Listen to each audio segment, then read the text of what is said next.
할렐루야, 살아계신 하나님께서 이 시간도 우리와 함께 하심을 믿습니다. 오늘은 로마서 강의 21번째 시간으로 믿기는 믿는데 달라진 게 없는 이유라는 제목으로 하나님 말씀 증거하도록 하겠습니다. 제가 교회 다니는 사람들과 대화를 해보면요, 한 10명 중에 5명 정도는, 그러니까 이제까지 제가 만나서 대화해 본 사람들 한 50% 정도가 이런 부류였습니다. 첫 번째 부류는, 제가 예수 믿습니까? 물어보면, 목사님 뭘 그런 걸 물어요. 제가 교회 5년 다녔습니다. 10년 다녔습니다. 제가 찬양대 봉사 3년 했습니다. 소프라노도 했습니다. 베이스 했습니다. 제가 주방 봉사 2년 했습니다. 이렇게 대답하는 겁니다. 예수 믿냐고 물었으면은 예 라고 대답하면 될 것을, 자기가 뭘 했다는 것을 예수 믿는 거하고 동일하게 생각하는 것이었습니다. 이런 분들 보면은 지난 주일에 설교할 때 말씀드렸죠. 경기도 용인에 사시는 72세 할머니 같다는 생각을 합니다. 내가 뭘 열심히 해서 하나님께 잘 보이려고 하는 것 같거든요. 그런 거 해갖고 구원받고 하나님 자녀 되는 거 불가능합니다. 지난 주일에 말씀드렸죠. 72세 할머니가 67년간 힘쓰고 애썼어도 지옥에 떨어질 것 불안했다고 했지 않습니까? 내가 뭔가를 열심히 해서 하나님께 잘 보이려고 하는 것 갖고는 구원받지 못한다는 겁니다. 이것에 관해서는 지난 주일에 충분히 설명했으니까 안 해도 되겠죠. 또 한 부류가 있습니다. 제가 묻습니다. 예수님을 믿습니까? 마음으로 부활하신 예수님을 진짜 영접하셨습니까? 마음으로 예수님의 부활을 믿는 게 첫 번째고, 그 다음에 입으로 예수님이 내 인생의 새 주인이라고 그렇게 시인했습니까? 제가 이렇게 물으면요, 예, 목사님, 그렇게 했습니다. 이전에 섬기던 교회에서 목사님이 또는 전사님이 영접 기도하라고 그래서 방금 말씀하신 것처럼 그대로 했습니다. 그러는 겁니다. 제 질문이 뭐라고요? 예수님을 믿습니까? 예수님이 지금 마음 안에 있습니까? 이 두 번째 부류 사람들은 이 질문에 대한 정확한 대답을 갖고 있습니다. 제가 정확한 대답이라고 하는 이유는 성경대로 대답했다는 겁니다. 로마서 10장 9절 10절 함께 읽겠습니다. 네가 만일 내 입으로 예수를 주로 시인하며 또 하나님께서 그를 죽은 자 가운데서 살리신 것을 네 마음에 믿으면 구원을 받으리라. 사람이 마음으로 믿어 의에 이르고 입으로 시인하여 구원에 이르느니라. 이 말씀 보시면 예수 믿고 구원받는 길이 나오죠. 하나님이 예수님을 죽은 자 가운데서 살리신 것을 마음으로 믿고, 부활을 믿고, 이게 첫 번째고요. 그 다음에 입으로 그 부활의 예수님을 나의 주인으로 시인하면 구원에 이른다고 합니다. 그래서 여러분들, 부활을 믿지 못하면 믿지 않는 겁니다. 예수님과 아무 관계도 없는 겁니다. 신앙의 출발은 첫째가 부활을 믿는 겁니다. 예수님의 부활을 믿고 부활하신 예수님을 내 주로 시인하는 겁니다. 두 번째 부류 사람들은 이렇게 했답니다. 그런데요, 제가 참 이상하다고 느끼는 것은 그들이 믿기는 믿는데 삶이 달라지는 게 없는 겁니다. 예수님을 믿는다고 하는데 실생활에서는 믿음의 능력이 전혀 힘으로 드러나지 않는다는 겁니다. 정말 이상하지 않습니까? 오히려 제게 묻더라고요. 목사님, 예수 믿어서 좋은 게 무엇입니까? 아이고, 제가 이 질문을 받고 얼마나 황당했는지 모릅니다. 여러분들에게 묻겠습니다. 여러분들 예수 믿어서 좋지요? 뭐가 좋습니까? 여기 오른쪽 줄에서 한 분만 얘기해 주세요. 네. 네. 네. 왼쪽 줄에서 한 분만 얘기해 주세요. 네. 엄청나게 많지요. 우리가 예수 믿으면요, 그 순간부터 많은 것들이 변합니다. 로마서 5장은 우리가 예수 믿고 나서 우리 현실 가운데, 삶 가운데 어떤 열매와 결과들이 나타나는지 보여주고 있습니다. 영국 웨스트체스터 교회에서 오랫동안 목회하시면서 매주일 로마서를 연속적으로 설교했던 그 로이드 존스 목사님은 로마서 5장 한 장만 가지고 무려 26번이나 설교를 하셨습니다. 영국 교회 성도들이 아마도 이 두 번째 부류에 속한 사람들이 많았었나 봅니다. 믿기는 믿는다고 하는데 삶에서 달라진 게 없는 거죠. 오죽하면 같은 주제로 26번이나 설교했을까요? 저는 26번 정도 설교한 마음은 없고요. 몇 번만 설교하려고 합니다. 우리 1절 함께 읽겠습니다. 그러므로 우리가 믿음으로 의롭다 하심을 받았으니 우리 주 예수 그리스도로 말미암아 하나님과 화평을 누리자. 1절 보시면 예수 믿은 사람에게만 주어지는 결과가 무엇입니까? 하나님과의 화평이라고 합니다. 그러니까 뒤집어 얘기하면 우리가 예수 믿기 전에는 하나님과 어떤 사이였다는 겁니까? 화평이 없는 관계, 즉 원수지간이었다는 겁니다. 그러니까 예수님을 믿지 않는 사람들은요, 다 하나님과 원수로 사는 겁니다. 다시 말해서 예수님의 보혈로 죄를 씻김받지 못한 사람들은 자기들의 그 쌓인 죄로 말미암아 하나님과 원수로 사는 겁니다. 하나님과 원수지간이니까 절대 행복할 수가 없는 겁니다. 그리고요, 원수된 인간이 하나님 앞에 나아가면은 죽음밖에 없습니다. 예수님 오시기 이전의 시대를 구약시대라고 그러죠. 하나님께서 택해서 세운 대제사장이 있었습니다. 너는 내게 와도 좋다. 하나님께 허락받은 사람입니다. 이 사람도 자주 하나님께 나아갈 수 있는 게 아니었습니다. 1년에 딱 한 번 대속죄일, 욤키퍼라고 하죠. 유대력으로는 7월 10일이고 태양력으로는 2026년에는 9월 20일입니다. 이날은 뉴욕 학교 쉬는 날이죠. 하나님께 허락받은 대제사장도 1년에 딱 한 번 하나님의 거룩하신 임재가 있는 지성소에 들어갈 때, 그때만 들어갈 수 있었는데요. 지성소에 들어갈 때는 두 가지 장치를 하고 들어갔습니다. 하나는 허리 묶는 노끈이고 다른 하나는 옷에 단 방울이었습니다. 왜 이런 장치를 했을까요? 대제사장이 하나님의 허락받고 이 하나님의 임재 앞에 나아갔다가 숨은 죄 때문에 죽는 일들이 많이 있었기 때문입니다. 그래서 방울 소리가 나지 않으면은 대제사장이라도 죄 때문에 죽었구나 이렇게 알 수가 있었다는 겁니다. 아이고 저는요 이러면은 두려워서 대제사장 시켜줘도 안 하겠다고 할 겁니다. 그런데 지성소 안에서 대제사장이 죽으면은요 사람이 안으로 들어갈 수 없으니까 끈을 잡아서 끌어내었다고 합니다. 이렇듯 하나님이 허락한 대제사장조차도 하나님 만나러 들어갈 때는 목숨 걸고 들어간 겁니다. 이게 현실이었습니다. 거룩한 하나님을 만나면 죄인은 반드시 죽게 되었거든요. 성경을 읽어보신 분들 한번 대답해 주세요. 성경에 천사들이 나오죠? 천사들이 하나님을 똑바로 쳐다보고 서 있을까요? 아니면은 고개 숙이고 서 있을까요? 천사들도요, 거룩하신 하나님을 똑바로 쳐다보지 못하고 고개를 숙이고 있습니다. 얼마나 거룩하신 분인지 천사들도 똑바로 쳐다볼 수 없는 겁니다. 그러니까 죄인들은 거룩하신 임재 앞에 나아가는 게 불가능합니다. 태양에 접근하면은 다 녹아서 소멸해 버리죠. 마찬가지로 거룩하신 하나님의 임재 앞에 죄인이 가까이 가면은 그냥 소멸해 버린다는 겁니다. 죽는 겁니다. 그만큼 죄는 하나님과 인간 사이를 원수로 만듭니다. 그런데 하나님의 독생자이신 예수 그리스도께서 우리의 죄를 대속하기 위해 죽으심으로 말미암아 어떤 일이 벌어졌다는 겁니까? 하나님과 우리 사이에 화평이 생겼다는 겁니다.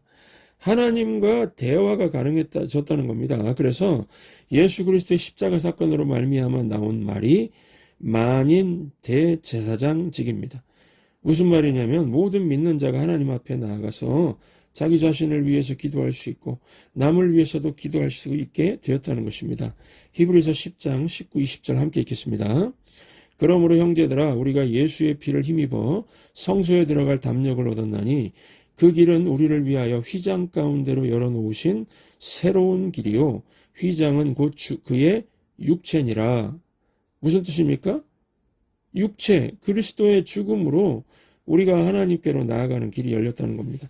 그래서 이제는 누구라도 예수 그리스도의 이름으로 말미암아 담대하게 하나님 앞에 나아갈 수가 있고요. 기도할 수 있는 축복의 길이 활짝 열렸다는 것입니다. 요한일서 5장 14, 15절 함께 읽겠습니다. 그를 향하여 우리가 가진 바 담대함이 이것이니 그의 뜻대로 무엇을 구하면 들으심이라. 우리가 무엇이든지 구하는 바를 들으시는 줄 안즉 우리가 그에게 구한 그것을 얻은 줄을 또한 아느니라. 이 말씀에서 제 눈을 번쩍 뜨게 한 말이 담대함입니다. 여러분들 솔직하게 대답해 주세요. 기도하실 때 담대하게 기도하십니까? 아니면은 이거 될까 안 될까? 하나님이 안 들어주시면 어쩌나 이런 마음으로 기도하십니까? 나는 담대하게 기도합니다. 손 들어주세요. 네. 저는요 아주 담대하게 기도합니다. 죽은 자도 살릴 수 있다는 믿음으로 기도합니다. 기도했는데 아무 일도 안 생기면은 제가 문제일까요? 아닙니다. 하나님의 다른 뜻이 계신 거죠. 그래서 저는 기도하면 이루어질 것을 믿고 기도합니다. 응답이 당장 없거나 더딘 거는 제 문제 아니거든요. 주님의 깊은 뜻이 있는 것뿐입니다. 부산 해운대에 사시는 68세 권사님 이야기입니다. 권사님은 오랫동안 교회에서 위축되어 있었습니다.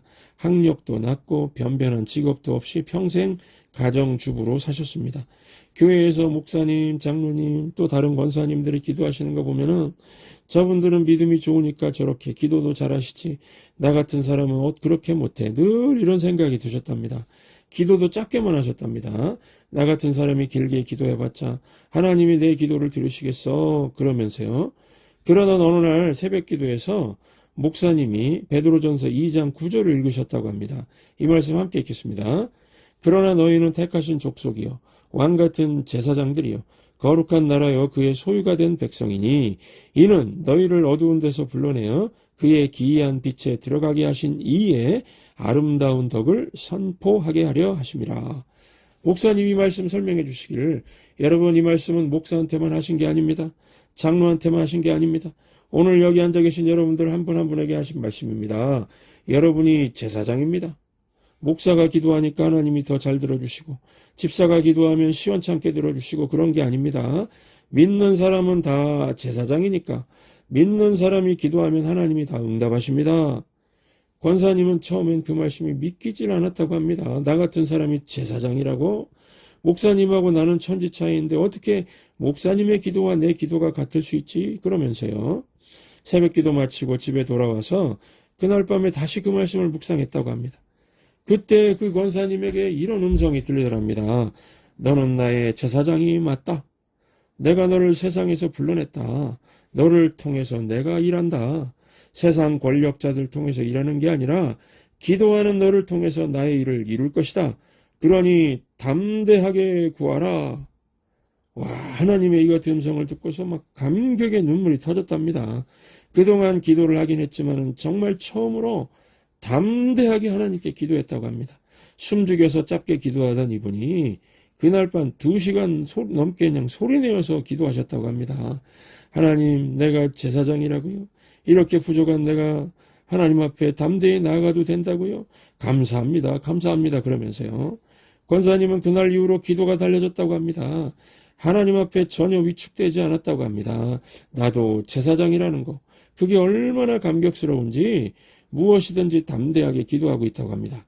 여러분, 이것이 만인 제사장입니다.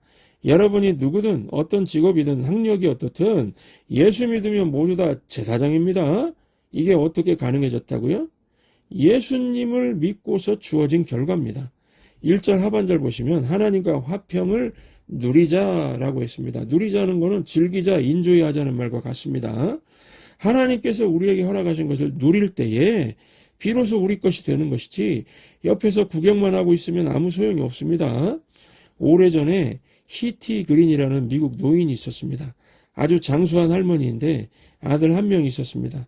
아들이 다리에 병이 나서 수술을 해야 되는데 수술비가 없어서 다리를 잘라냈고요. 평생 절룩발이로 살았습니다. 그리고 그 할머니도 돌아가시기 전까지 묽은 죽만 먹고 살다가 영양실조로 죽게 되었다고 합니다. 이 죽고 난 다음에 할머니의 통장을 보니까 1억 불이 들어있었습니다.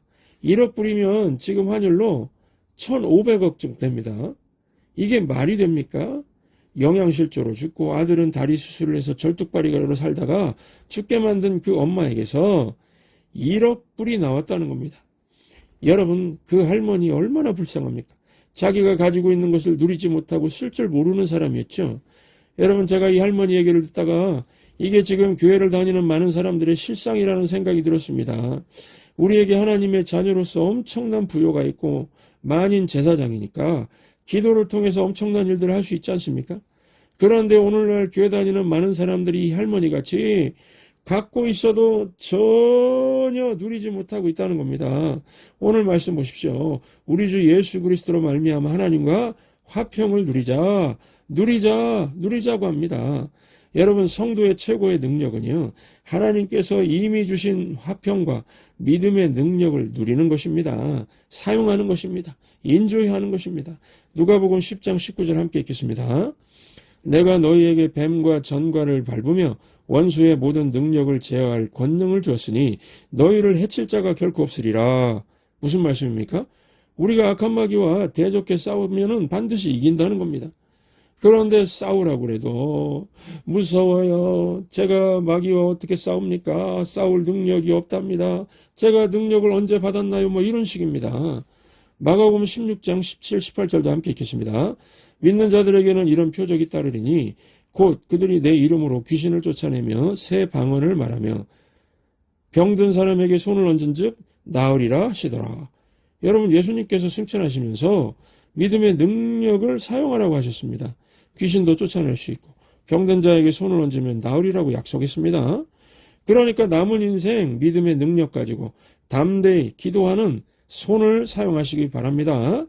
영혼이 병든 자, 마음이 병든 자, 육체가 병든 자들이 우리의 기도하는 손을 통해서 치유되는 걸 볼 수 있다는 겁니다.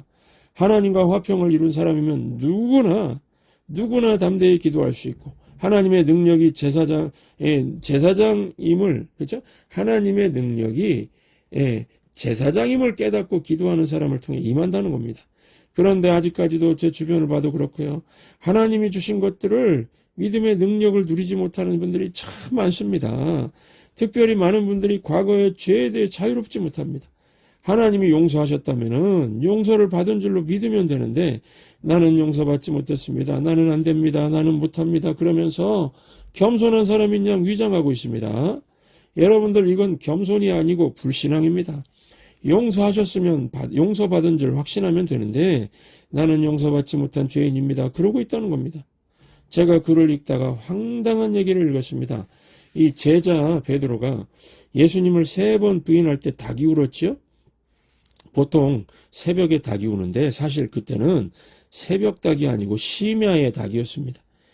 닭이 울 때가 아닌데 울었습니다. 어쨌든 황당한 얘기가 뭐냐면은 그 이후로 베드로는 닭이 울 때마다 회개를 했다는 겁니다. 닭만 울면 회개하고 닭만 울면 회개하고 그렇게 몇십 년을 살았다는 겁니다. 여러분, 정말 그랬을까요? 아니지요. 닭 울 때마다 회개했다는 것은 용서에 대한 확신이 없는 사람이 지어낸 얘기일 뿐입니다. 여러분, 왜 베드로가 담대해졌습니까? 예수님이 용서해 주셨으면 끝난 일이기 때문입니다. 로마서 3장 25절 함께 읽겠습니다. 이 예수를 하나님이 그의 피로써 믿음으로 말미암는 화목제물로 세우셨으니 이는 하나님께서 길이 참으시는 중에 전에 지은 죄를 간과하심으로 자기의 의로우심을 나타내려 하심이니, 간과하셨다는 건 이미 없는 것으로 여겼다는 뜻입니다. 과거의 죄는 이미 용서해 주셨다는 겁니다. 예수님을 마음으로 믿고 입으로 시인한 사람이면 이미 지옥 형벌에서 벗어났습니다. 죽어봐야 아는 게 아닙니다. 하나님과 화평함의 능력은요, 지금 이 순간에 밀려오는 겁니다. 나는 지옥의 형벌에서 벗어났다. 기뻐 뛰며 누리면 되는 겁니다. 제가 소대장으로서 부하 30명 데리고 비무장지대에서 훈련할 때 캄캄한 밤에 지뢰지대를 지난 적이 있었습니다. 저까지 31명이면 62개의 발이죠. 발. 한 사람도 지뢰밟지 않고 살았습니다. 그때 얼마나 기뻤겠습니까? 상상해 보십시오. 달빛도 없는 캄캄한 밤 62개의 발들이 지뢰지대를 지나갔는데 지뢰 한 개 밟지 않고 살았습니다. 그러면 다음날 아침에 제가 어떤 반응이어야 정상일까요? 그냥 무표정으로 살았네, 이게 정상일까요? 아니면은 폴짝폴짝 뛰면서 살았다 이게 정상일까요? 주체할 수 없는 기쁨이 터져 나오겠지요. 하물며 지뢰지대가 아니라 지옥 형벌에서 영원히 꺼지지 않는 지옥불에서 건진받았습니다. 그러면은 주체할 수 없는 기쁨이 있지 않습니까? 제가 다른 건 몰라도요, 이 자리에서 지금 천국 가실 만한 분은 확인하는 법 한 가지는 압니다. 주체할 수 없는 기쁨을 가진 성도, 그분은 분명히 천국에 갈 겁니다. 왜요? 그분은 분명히 하나님과 화평한 관계니까요. 이런 기쁨을 발견하는 이 시간 되시기를 주의 이름으로 축원합니다. 기도하겠습니다. 하늘에 계신 우리 아버지여, 죄 허물로 죽은 우리를 예수 그리스도의 십자가 대속으로 살리시고 더 이상 마귀의 종이 아니라 하나님의 자녀 되게 하신 은혜를 감사합니다. 하나님 아버지, 교회를 다니는 많은 사람들이 예수님이 만드신 하나님과의 화평을 누리지 못하고 살고 있습니다. 오늘 복음 진리의 말씀을 들은 모든 교우들은 하나님과의 화평을 인조이하면서 인조하면서 누리면서 주체할 수 없는 기쁨 속에 살게 하여 주시옵소서. 예수님의 이름으로 기도하옵나이다. 아멘. 시장